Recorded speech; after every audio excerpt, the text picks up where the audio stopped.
Greetings and bienvenue, Midnight Crew. Thank you for returning to this broadcast.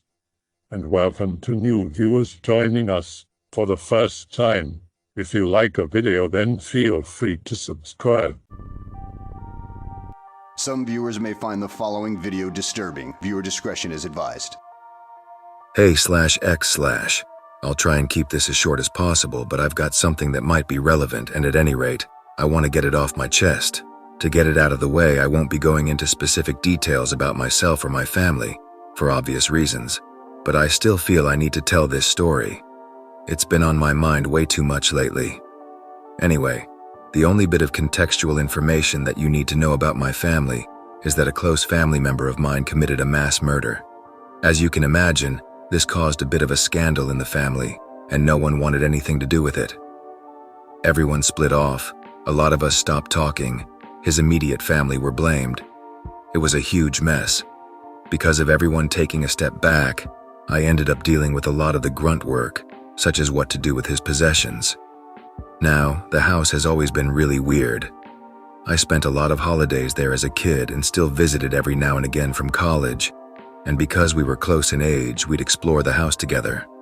Lots of weird shit went down, but I assumed later that a lot of it had been our imaginations running away with us. The house was creepy and big, so it wasn't difficult. However, this relative of mine, I'll call him Mike for ease of reading, would always insist he saw way more creepy shit than anyone else. At first, I thought he was just crying for attention, but we were kind of close, and he privately confided in me that he was actually kind of freaked out. And I started believing him, partially because he seemed so honest, but partially because of something that happened to both of us on that particular visit.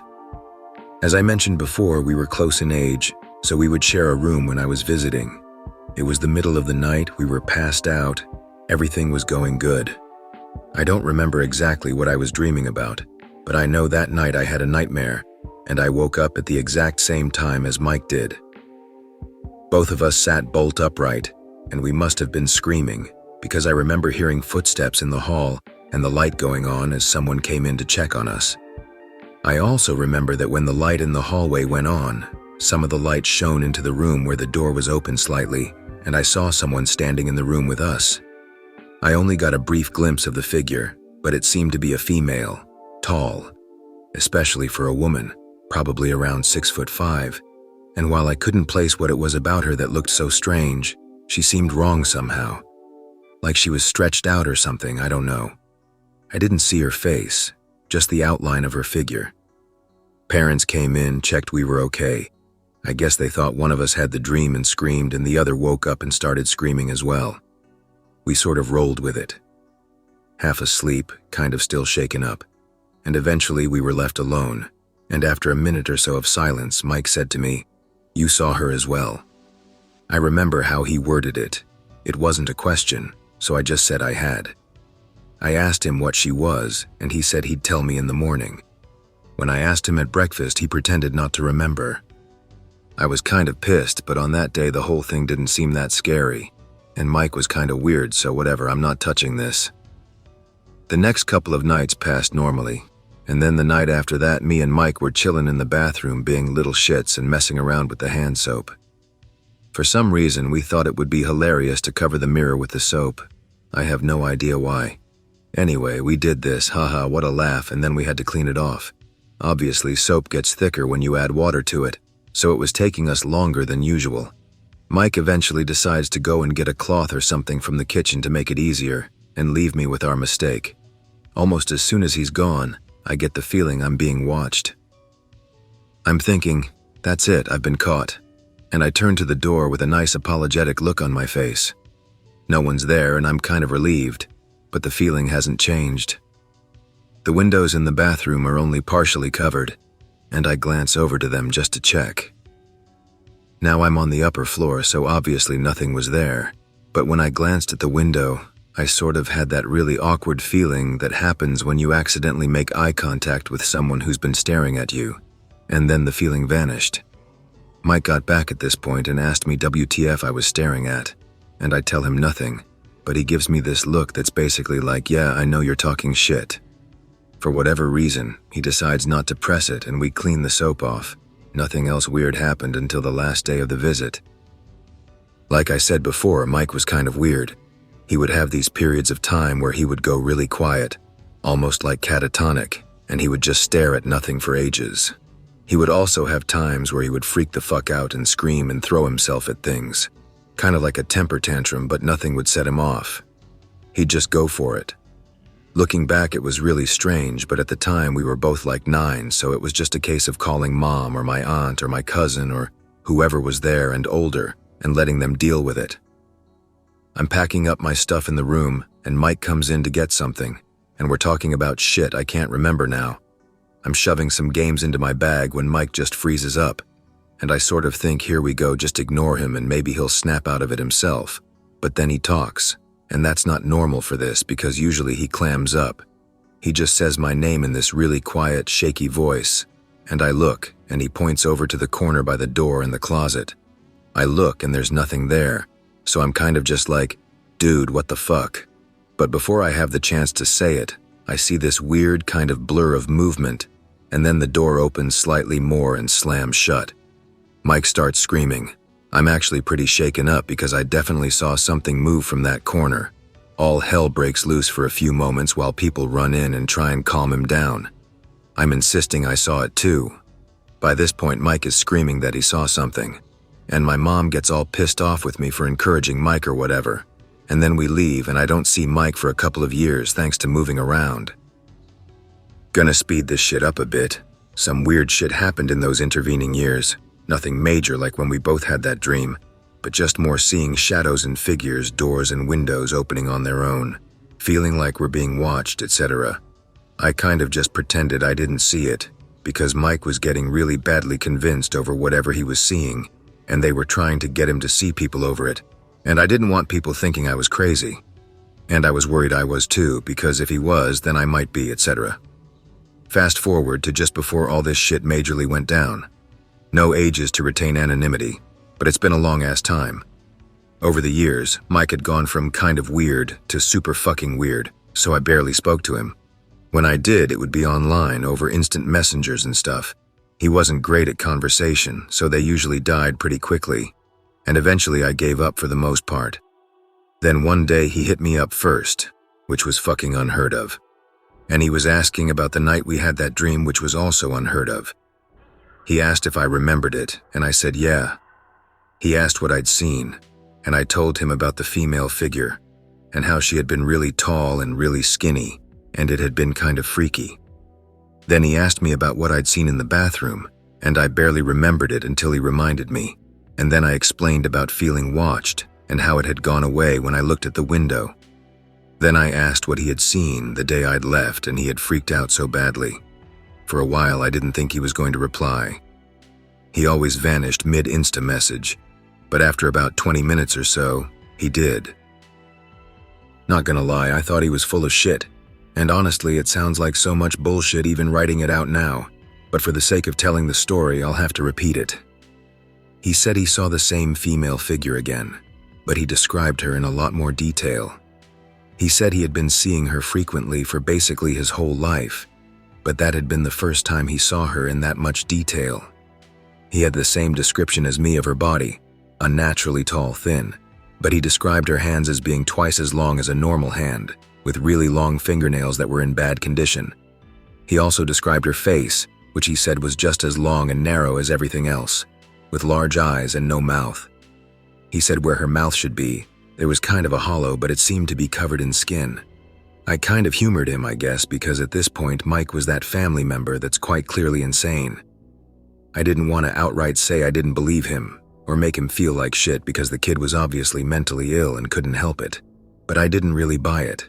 Even with what I'd seen, I was a little kid in a strange house, and I was probably susceptible to that kind of thing. I did take the opportunity to ask a few more questions though, and that's when I found out that he'd been seeing her his whole life, and also that most of his encounters with her weren't visual. Instead, he said, she would whisper in his ear a lot, or he'd hear her nails scraping against the doors or the windows, etc. He also said she wasn't the only one he saw, and that recently, over the last year or so, he had started seeing other things. mostly disembodied faces with the same long, pale features and no mouths. Sounded like some psychotic illness to me, which would make more sense. I had no idea just how sick he actually was, though, and obviously some serious shit went down. So skipping over a lot here for anonymity. Mike goes apeshit and kills a lot of people and leaves us all with a big-ass mess. No motive, no note, no nothing. No one knew why he did it. We're all pissed off. It's horrible. Lots of us stop talking. No one wants to touch his stuff at all. And eventually I step up to do it, because I want all this to be over and done with. I don't have to do a lot. It seems no one wants the stuff or the house, so it's all being handed over to the relevant people. All I have to do is tidy up a bit, throw out all the old food, and donate anything suitable if I want to. I figure no one will want his stuff, so I just start bagging shit up so it can be thrown out easier. I decide to do it over one weekend and just spend the night sleeping on the downstairs couch, and then I can fuck off and be done with it. I have to collect the keys from the fucking cops, and I get there, and a lot of it is boarded up to stop people breaking in. Let myself in through the police door. It's like a boarded up door with a lock, I guess, and flip all the lights on. Everything looks eerily normal aside from the fact it's a permanent night in there from the boards. I decided there's no use waiting around and started hauling ass throwing shit out. Empty the fridges, throw out anything perishable, and then I start throwing out anything that could be stolen and sold on to people who are into that sort of thing. It's all gonna be burned, so I just bag it up and don't bother ripping up documents or anything. By this point it's starting to get dark and I don't want to keep going around the side of the house with the trash, so I stack it all up in the kitchen and bring it several bags at a time. Shit starts going down as soon as I make the first of these trips. I'm walking back to the house up the driveway bit and I do the dramatic look up at the house and wonder where it all went wrong thing. And as clear as day, I see someone in the upstairs window. The upstairs isn't boarded up and I can see someone in Mike's old room. I turned all the lights in the house on when I got there, so there's a clear silhouette. No mistaking it. Well, I fucking brick it, because someone's in the goddamn house and I think about calling the cops, but then I calm myself down and think, look, they're probably some local kids who want to go and creep around the house because it's a cool story. They've probably been up there for hours waiting for me to leave, bricking themselves. I go back into the house, go to the stairs, and call up to them that if they come down and leave now, I won't call the cops and they'll get into no trouble. There's no movement, so I try again, and no movement. I'm pissed now, because this has fucked my family up, and I'm getting angry at everyone thinking this is some cheap thrill. So I go up there ready to kick ass, and obviously there's no one up there. I check and double check all of the rooms, but nothing. I'm kind of angry, kind of creeped out, but I remember this house is kind of weird and it would be best to just finish throwing the shit out and get out of there as soon as possible. I go and drag the rest of the trash out, and it takes me around 7 trips. On 5 of those trips, I see that figure in the window. By this point, I'm more than freaked out. I've been up twice more to look at the room and see if anything in there can be creating the shadow. I've rearranged the furniture to make it impossible, that's what's happening. And every time the figure is still there. I just want to fuck off to a hotel or something and stay there. But I'm legally not allowed to leave the premises with the keys unless I'm returning them to the cops, and that's not a risk I want to take. I'm stuck here until morning. There's no way I'm gonna sleep much, so I watch TV for a while, and I get thinking about all the weird shit Mike told me about the woman and the faces, and then I realize I'm not doing myself any favors and get up to make coffee. In the kitchen, I walk down the little hall and make sure the back door is locked, and it's not. I could have sworn I locked it, but whatever. I was kind of freaked out, could have forgot. I open it to make sure the lock on the other side hasn't been tampered with, and then as I close it again, I look out onto the backyard and I see faces. There's no way I could have been seeing anything. There's nothing back there but grass and some trees, and you can't see the lights from any surrounding house. There aren't any roads. These weren't blobs of light, they were formed, pale faces just hovering there in the dark. For a moment I was frozen, and this is actually how I know they were legit, because I didn't just see them and freak out and slam the door. I stared at them for a good 30 seconds before I snapped out of it and closed the door. Then, for reasons I can't explain, probably because I'm a fucking moron, I headed upstairs to see if I could still see them from up there. To sum up, I can. I got into the bathroom where years earlier me and Mike did our bit of impulsive decorating, and I looked out the window and there they were. They look even weirder from this angle because they don't seem to be heads. There's nothing at the back of them. They're literally just faces, like floating masks, I guess, and they're all tilted, looking at me. Now this is some grade A bullshit at this point. I genuinely think I'm going mad. I even go down to the basement and check there aren't any carbon monoxide leaks, because I've heard that shit causes hallucinations. But then I realize I'm being a dumbass because Mike lived there practically his whole life and would have died if the leak had been going for that long, and no one else had any problems. Just Mike, and me, to some extent. So now I'm scared I'm going crazy. I go back up to Mike's room, double check nothing has moved. I don't know why, but I was kind of obsessed with checking that room, because I thought if anything was going to actually appear, it would be there. There's not much left in Mike's room because the police damn near took it all, and nothing else has moved. I check the closet and behind the door, and I notice that on the door, about 2 feet above the handle, there are scratch marks. They're faint and I can feel them more than I see them, but they're jagged, as though someone was opening the door by hooking their nails on them and having them slip around. By this point I'm stressed out, I'm tired, I'm upset. This is a bad time all around and I'm kind of done with it. Whatever. If there's a ghost or something in here, as far as I'm concerned, she can keep the place. I go out, shut the door, go downstairs and try to watch TV. I guess I must have passed out even though I didn't think I would, because the next thing I know there's some shitty infomercial playing, and I have one hell of a crick in my neck. I'm about to sit up and stretch when it hits me that something is very wrong. I can't place it at first, but then I realize all the lights are off. My heart was going for it, because I know I didn't shut them off, and the TV is still on so it's not a power outage. Again, I'm about to sit up, but something tells me not to. I can't describe what the feeling was exactly, but it was basically that feeling you get sometimes that goes so deep it's all you can think about, and you're on the edge of something but you don't know what. It was raw terror. Eventually I placed it as the same feeling you get when you're being watched but on crack or something. It was all I could think about, and I remember closing my eyes again, because I knew something was staring at me, and I needed it to think I had gone back to sleep. It was probably only minutes, but it felt like hours. I tried to slow my breathing and fake sleep, shifting every so often to make it look legit, but the feeling didn't go. I still felt eyes on me, and now I was convinced I could hear scratching or shuffling or something. It was over the buzz of the TV. I can't hear infomercials now without remembering this, but there was definitely something moving, and then suddenly there wasn't. I, stupidly, thought it was over, but nope. I can hear whispering beside my ear. I'm on my side, facing the TV, and the whispering is right next to my ear, meaning whatever is whispering is leaning over me. I can't see the flicker from the TV anymore because it's blocking my view. I literally thought I was going to piss myself. I think if I hadn't forgotten about that coffee earlier, I would have done it. I can't work out what's being said, even though I feel I should have. It was a woman's voice and she was speaking English, but almost as soon as I understood the words, the meaning would drop away and it would sound like nonsense again. Have you ever seen one of those videos where they show how English sounds to non-English speakers? It sounded kind of like that. She whispered constantly, without breath, for what seemed like ages. I have no idea how long it actually was.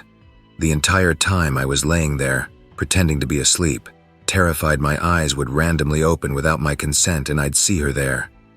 The whispering stops, and I hear that weird scratch shuffling noise, and I think if she fucks off right now, I don't care about the goddamn laws. I'm fucking off to the nearest hotel, and I am not stepping foot back in this house ever again. But I hear the shuffling go to the other side of the room, and then a creak like someone sat in the armchair. The side of my face where she had been close to feels ice cold, and I'm straining to hear if she's moved again. But there's nothing. She's sitting in the damn chair, and there's no way I can do anything without her knowing I'm awake. I'm telling you, to this day, that was the longest night of my life. Now the windows are boarded up, so I have no idea when it gets light. I have no idea how long I lay there for, but eventually it stopped feeling like someone was there. It was like a weight in the air vanished, but it still took me a minute to dare open my eyes. There was nothing there, and I think from the moment I sat up to the moment I was in my car hauling ass out of there, maybe 60 seconds passed. In those 60 seconds, I noticed two things. The first was that Mike's bedroom door was open again. The second was that as I headed down the drive, the silhouette was back in the window. I got out, dropped off the keys, and I never looked back. I tried not to think about it for a while, but lately, and this sounds really dumb but whatever, I've developed this weird anxiety about going into bathrooms at night. I'm convinced every time that I'm going to see one of those faces just hovering there. It's irrational, because I only ever saw those faces once, but I'm so convinced sometimes that I freeze up before opening the door. I haven't seen anything yet, but it's getting to the point where it's a constant thing, so I decided to just write it all down somewhere and see if it helped. I'm not sure what I hope will come of this, but I guess I'm kinda hoping it's something spooky, because if not, that raises a whole load of other questions. I can't say for certain if this had any hand in driving Mike towards doing what he did, but I sure as hell don't want to find out for myself. Why did you even take responsibility for his shit, when you could have kept living in blissful ignorance? Because I'm a dumbass, probably. But really, it was because overall there wasn't a lot of work to do. Everything was being thrown out or handed over for the most part, and everyone was arguing about it so much that I decided to just do it myself.